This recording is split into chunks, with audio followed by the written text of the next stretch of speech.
इंदिरा गांधी बेঁচে থাকা 1 মাস কাজ করে পালিয়ে গেছে। আচ্ছা, বাবা নিয়ে আসছিল, বাবা এই কাজই করতে, অত কষ্ট করে কাজ, শুধু পেট ভাতা খাওয়া দাওয়া, আচ্ছা 1 মাস কাজ করে পালিয়ে গেছে।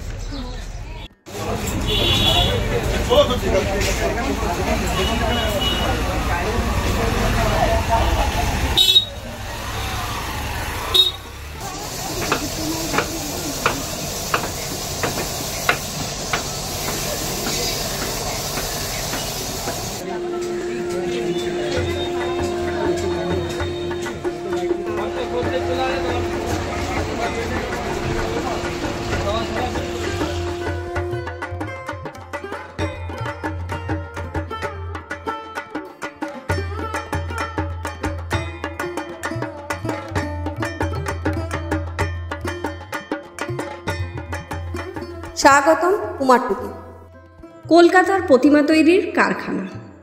কলকাতার বুকের ভেতরে যেন শিল্পীদের ছোট্ট একটা গ্রাম, যেখানে মাটির ছোঁয়ায় জন্ম নেয় দেবদেবীর প্রতিমা। এখানে কেবল মূর্তি তৈরি হয় না, এখানে জন্ম নেয় আধ্যাত্মিকতা ও ভক্তির, জন্ম নেয় বিশ্বাস ও কঠোর পরিশ্রমের, আর তার ফলে এইসব শিল্পের সৃষ্টি হয়।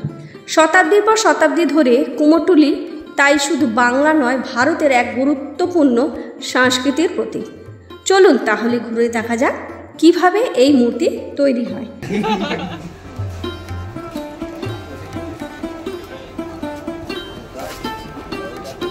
এসেছি কুমারটুলিতে প্রতিমা নির্মাণ কার্য দেখতে। সামনেই পুজো এসে গেছে, আকাশের শোভাটাও খুব সুন্দর দেখতে লাগবে। আজকে আপাতত এখন বৃষ্টি হয়নি, একটু নিশ্চিন্তে সব কিছু দেখা যাচ্ছে। আপাতত এখন গঙ্গার পাড়ে এসেছি। এই ভিডিওতে থাকবে কুমারটুলির ইতিহাস আর প্রতিমা নির্মাণ কার্য বিস্তারিত বিবরণ। তবে তার আগে ছোট্ট করে জেনে নেওয়া যাক এখানকার ইতিহাস। কুমোরটুলি নামটি কুমোর এবং টুলি অর্থাৎ ছোট্ট এলাকা, এর থেকেই এসেছে, অর্থাৎ এটা হলো কুমোরদের এলাকা। এই অঞ্চলের ইতিহাস 300 বছরেরও পুরনো, অর্থাৎ কলকাতায় তখন ব্রিটিশ শাসন চলছে। সেই সময় কৃষ্ণনগর থেকে কুমোরেরা এসে এখানে বসবাস শুরু করে। এই স্থান নদীর পাশে হওয়ায় কুমোরদের মাটি পেতে হতো সুবিধা, আর নৌকা করে প্রতিমা পাঠানোও ছিল সুবিধাজনক। তারা শুরু করেন দুর্গা প্রতিমা গড়ার কাজ।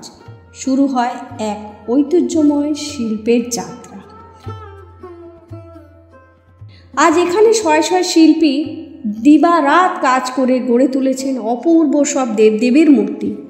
এইসব মূর্তি আজ আর শুধু কলকাতা, বাংলা বা দেশের মধ্যে সীমাবদ্ধ নেই, অহরহ পাড়ি দিচ্ছে বিদেশে। তবে এইসব মূর্তি জুন জুলাই মাসের মধ্যেই জলপথে পাঠিয়ে দেওয়া হয়।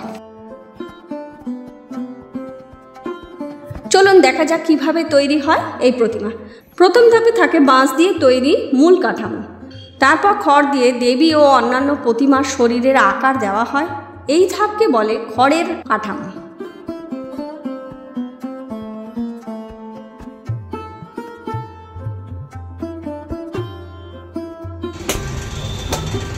তারপর লাগানো হয় বিশেষভাবে তৈরি মাটি। এই মাটির তৈরি প্রথম স্তরটি হয় পাতলা, যাতে খড় আর বাঁশের ফাঁক ফোকর ঢেকে যায়।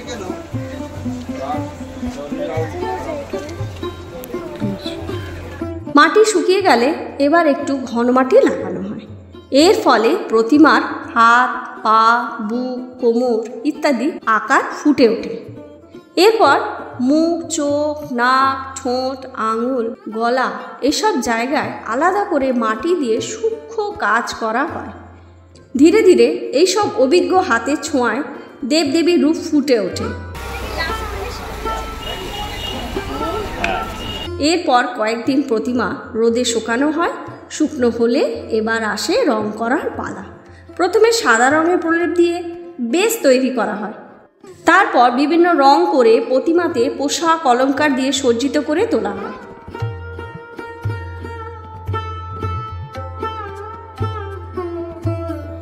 এই পাড়ায় ঘুরতে ঘুরতে পেয়ে গেলাম এরকম দু একজন শিল্পীকে। যাদের কাছে জানা গেল অনেক কিছু, শুনুন তাদের কথা। দাদা এই প্রথমে যে আপনার মাটি দেন ওটা রং করলে রং করবে না, না এটা ফাইনাল মাটি দিয়ে মানে এই মাটিটা কি তৈলাক্ত তার উপর রংটা ভালো করবে? আসলে এটা নদীর দুধের মাটি। আচ্ছা, এটাও নদীর মাটি, এটা বেলে মাটি, এটা ফেটে যায়।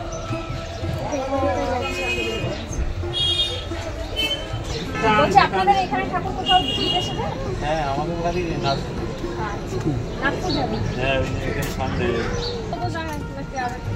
শাড়িতে রং করাচ্ছি, সবুজের পাশে ছোটটা যাবে। কত বছর ধরে করছেন এই কাজ? ইন্দিরা গান্ধী বেঁচে থাকায় 1 মাস কাজ করে পালিয়ে গেছিল। বাবা নিয়ে আসছিল, বাবা এই কাজই করছে। হলেও অত কষ্ট করে কাজ, শুধু পেট ভাতা খাওয়া দাওয়া 1 মাস কাজ করে পালিয়ে গেছে। বেশি কাজ করছে। যে বাবা বলে দেশে এত কাজ পাবি, অক্সিজেনে ঠাকুরের কাজ তুই পাবি সব বলে ফের আসে। তাও আমরা সব রকম কাজ শিখতে পারি, কাজেরও ভাগ আছে। টোটাল কাজটা শিখতে পারলে তবে তো হবে। কেউ কাটমা করতেছে, কেউ ঘর মারতেছে, বুঝতে পারছি। টোটাল কাজ শিখতে হলে, সব রকম কাজ শিখতে গেলে পারদর্শী হয়। চোখ দেয় চিকেন, খড় বাঁধায় চিকেন, কাটমা করায় চিকেন। 1 মাস পালিয়ে গিয়ে ফের বাবা কাজ করে এখানে রাখার পালে ঘরে। আমাদের দেশে এইসব ফাটায় এইসব কাজ 12 মাস হবে, কাজই হবে। ওই কাজ যদি যে কোনো কাজ একটা শিখে রাখতে আসতে আরও হবে। সবসময় হয়? হ্যাঁ, এই কাজ সবসময়ই হয়।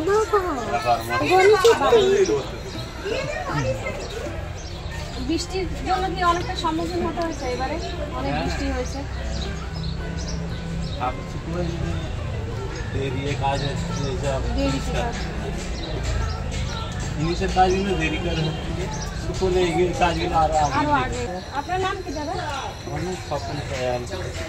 আমার হাওড়া জেলা।